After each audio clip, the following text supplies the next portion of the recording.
Welcome to This Week in West Hempstead, sponsored this week by Stern & Spiegel LLP 5168-731683. Let us solve your problems. And by Tiffany Dry Cleaners, environmentally safe pickup and delivery in West Hempstead and surrounding communities, 718-309-5222. And by your friends at I&D Glot Market, 327 Hempstead Avenue, for all of your shopping needs. Here are your hosts, David and Norton. Take it away, gentlemen. All right. Thank you, Dan. And hey, Norm, what's going on? It's gorgeous. And Adam, welcome to our New Year's Eve edition. Hey guys, Happy New Year almost. Yeah, Almost. Happy New Year. You know, it really, greetings. it just doesn't feel like New Year's because it's 53 degrees outside. The birds are chirping. And, you know, I don't know what's going on with, with the weather. I guess it's just global warming. I have flowers popping in my backyard. I don't know what's going on. Everything's out of kilter. Well, at least the acorns aren't falling down. So, just diving into the stories, Newsday had some, two pretty, not great stories relating to people in West Hempstead. What Unbelievable. The guy by the name of Justin Poon, 24, was arrested. He was gathering material on a couple of girls. That Allegedly. Allegedly. Sexually explicit materials. He's being held, and it's just amazing that people are out there trying to raise money by holding ransom, really these girls, young kids. It's an unbelievably horrible story. And then the other story that we have a home deed scandal. Yeah, Terry Hill from West Hempstead, and there's a Russell Carbone from Far Rockaway. They were out scamming people. So there's a death in the family, they take over their home. They scam the family out of the ownership. And they falsified a bunch of documents. There are a bunch of people who were scammed this way, and it's unbelievable that people spend that much energy trying to steal from other people. Yeah, horrible. So, I guess a shout out for Newsday for covering West Hempstead stories, but these stories really suck. It's awful, really awful. Really terrible. Speaking of Newsday, on the front cover earlier this week, there was a whole thing about the whole school bus camera issue, and it's an issue both in Suffolk County and in Nassau County. Adam, I know you got a point of view on this. Locally, a lot of people I see in social medias and chat groups are concerned. I got this ticket. How do I get out of the ticket? How do I avoid paying the fee? You know what the best way to avoid paying the fee on the ticket? Don't get the ticket. I don't understand how people, when they see a school bus, are not taking the maximum caution. Pull over the car, put it in park, wait till the bus has moved on. I can't understand that so many people are getting these tickets. Well, I did see a... You know what's worse than paying a fine?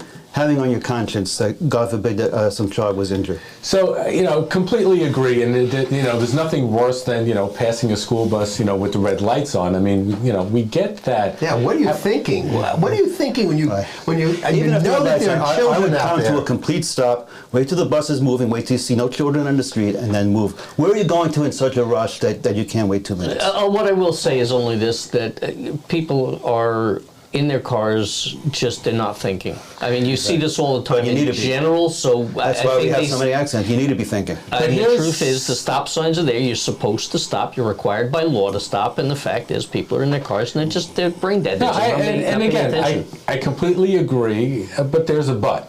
And the but is whether or not that it's being done fairly and it's being done according to law. Now, I did read something, and again, one of these chat groups, and I didn't have a chance to, corroborate or substantiate, that 7% of households in Suffolk County have gotten red light camera tickets.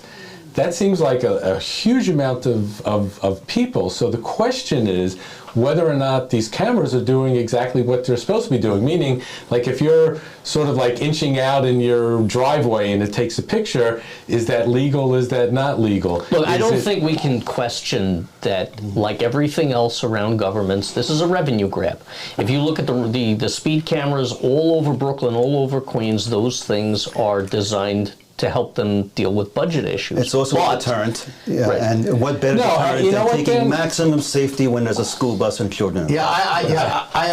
I agree with the safety issue, and I also, statistics can always be skewed, right? So many people are getting these tickets. Maybe it's because they deserve the tickets. The majority of them deserve the tickets. A few that don't, okay, I agree. So they can litigate it, but for the most part, the statistics also say there are fewer accidents because they lowered the speed limit. No, I agree, but I do want to take something up with Dan, which is about the fact that the speeding issue in New York City or with the ticketing is a money grab. Now, absolutely, they make money. For sure. However, when you go over the border from Nassau County to Queens, you know right away that if you drive over 25, 30 miles an hour, you can get a ticket. Yep. You know that if you go down any street, whether it's a side street or a main street, you may hit a bump at any point that's going to take off your front axle.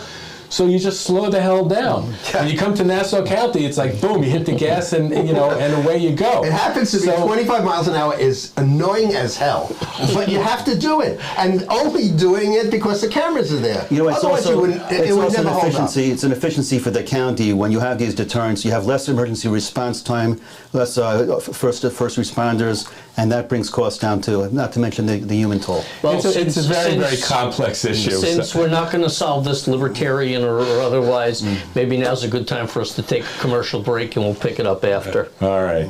Tiffany Dry Cleaner is ready to handle all your cleaning, laundering, and dry cleaning needs. We offer free pickup and delivery Sunday to Friday in all communities. Give us a shot. So, speaking of, speed bumps on the road, so Santa did his ride Saturday night, and I got to tell you something. First of all, it's amazing. It's great to see, and we appreciate the fire department doing this every year, and it's just unbelievable. Yeah, but for Santa and Hanukkah, they do it twice. Yes. However, Santa literally sped down at about 40 miles an hour down my block. I'm on a side street.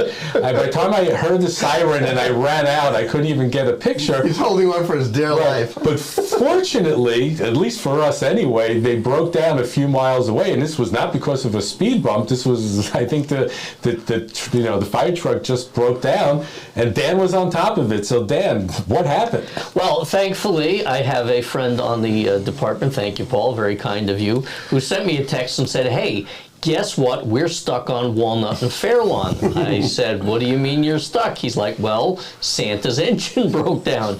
I said, "Great, I'll be there in just a minute." So grab the camera. Hopefully you saw it on Facebook and on YouTube. The engine just stopped working. According to my inside sources, the engine is not one in regular rotation. So maybe there's just, the engine hasn't been used enough, but one of their elves was able to get it fixed, get Santa back on. They had contingency plans, but in the end they got rolling again, and hopefully you saw that video. Yeah, and it was a great photo opportunity. So if you get a chance, go to www.westhempsteadecho.com and check it out. And speaking of other holiday traditions, what is a bigger tradition in West Hempstead than having Chinese food between Christmas and New Year's? And we're really fortunate to have an amazing, Chinese restaurant right on Hempstead Avenue, Wing Wong. The Wing Wong interview was really great interview. It's a story of a family, trying to get a business started in a small little store, builds it up, takes over the friendly store, runs an amazing thing together with all the family members are involved. Yeah. Comes a holiday time, everybody, the father-in-law, the father, the kids, the grandparents, everybody's cooking. It's an amazing story, and Amy and company just do an unbelievable job and do an amazing service. Adam, you took them through one of your impressions. The Wing Wong experience is not just about the food. The food is great, but it's also that Amy knows everybody by name. She knows the people. You go there, you see people you know. It's kind of like the town square in a way when you come there on Sunday night in particular and see all the people. And the great thing about local businesses, they're being run by the owner. It's not a corporation. There's no corporate feel. You see the owner behind the counter. She's the one that knows you. And the staff there, you have staff who've been there, working there probably since Clinton was president. It's a long-term experience. You get to know them, have a relationship with people in a small town and a small business. It's a nice feeling. And I can tell you, I was actually there on Sunday. They were absolutely slammed. People were lined up out the door, but everything was moving. We went downstairs to the buffet. It was packed, but the food kept coming, and it was really again. And we know considering the busy time, they were really on top of it. People come from far and wide for that buffet. I mean, I've heard people as far away as Suffolk County. There's nothing that compares to that close by. So we know it's bringing people into the town to spend money here, which is a great revenue driver for the town. Absolutely, and Amy and Wing Wong, incredible service for our community. Check out the video video on our website. You can also check it out on YouTube and on Facebook. So we also heard that Echo Pool is staying open in January. So typically it closes during the year. This is unofficial, but my okay. sources tell me, my informed sources at the pool tell me that the plan right now, as of end of December, is that the first 3 weeks, which are usually closed for maintenance, since they just had 11 months and change of maintenance, it should be kind of weird after now. a few weeks to go back into maintenance mode. So I hope all the maintenance is taken care of. The pool filters are cleaned out. The ceiling isn't leaking again, and they don't have to empty the pool and fix it. So the plan now, as I've been told, is to stay open for the first 3 weeks with the codicil that it could change. But let's hope, keep our fingers crossed, and hope we get to use the pool for the whole January. Especially people who paid. Does that make the best and the worst of? Well, we're going to get to that in a second. So you know what? So let's start. So Norm, with the end of the year, we're going to go around for your best and worst of West Hempstead. What makes your list? I love the new tower. It's gorgeous. That water tower to me is spectacular, and I'm really happy they were able to upgrade the water system. So to me, that's a biggie for 2023. Great. Worst I think would be the tone of the budget crisis that we always have when it comes around to the education of the kids. And you hate to see the text that runs around. The social media responses are really off the wall and should not be. Please, this year, get informed, attend the meetings, listen to what people have to say, and input in a courteous way. Yep, all right. And Adam, what are your best and worst? I got to say, the Unity rally that we had here a couple of weeks ago at Horse Pond in reaction to the horrific events in the Middle East, seeing all the clergy together on the same stage, the priest, the pastor, the rabbis, the fact that they have a dialogue together, not about politics, but just sharing pain and being able to show empathy, and the beautiful words that were spoken there, it really gave me a feeling that we can come together in a community, and most importantly, that there's communication between those clergy, and then we have a lot more in common than divides us.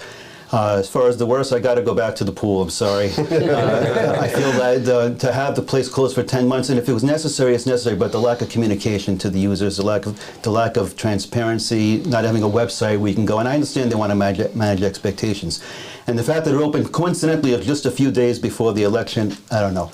But I think there should have been more transparency just to keep people up to date. Great. And Dan, what makes your list? So my best is a little pedestrian, but the repaving project around the presidential is my favorite thing because it is beautiful, it is smooth, it is lovely. There we go. My worst is a typical for me, which is the nature and quality from our politicians over the course of this year and everything. The pool is one thing. It was so hard to get a hold of anybody and absolutely impossible to get straight answers out of anyone. That whole business with Signgate, I did not feel the politicians performed at a level I would have been happy with. Great. And, on my list, both best and worst was definitely the pool. And, I think we all have our issues with the pool. I'm going to side it on the side of the best just because they added soap dispensers with actual soap in it. Wow, you're easy to please. That's huge. You know what? That's all it takes. And the TVs. You can watch Jeopardy while you're swimming. Okay. As long as there's no news on it. I needed water towers, and he's happy with his soap dispenser. It's amazing. And listen, it's sometimes Dave does even soap in the soap dispenser. So we're making progress. That would really put it way above.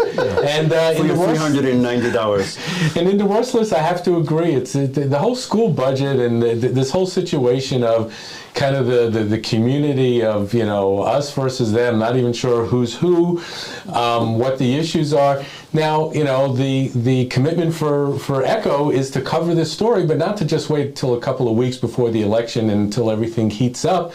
But to uncover the stories, to talk to the people who are the newsmakers in the community and in the education department, and kind of see where we are, not to just wait for this flurry. We kind of have to get out of this idea of, us being separate because our school budget gets shot down every year. So maybe this year will be different. All right, let's hope for a happy and healthy and a good 2024. Absolutely, and I would like to thank our sponsors for this year, and I want to thank Tiffany Dry Cleaners, and I want to thank David and I&D and their entire crew for doing an unbelievable job during the holidays, and for Swirly Speak Spiegel for his continuing support and his amazing law practice. Thank you very much, and we want to wish everyone a great 2024. Have a happy and healthy New Year. Happy and healthy New Year.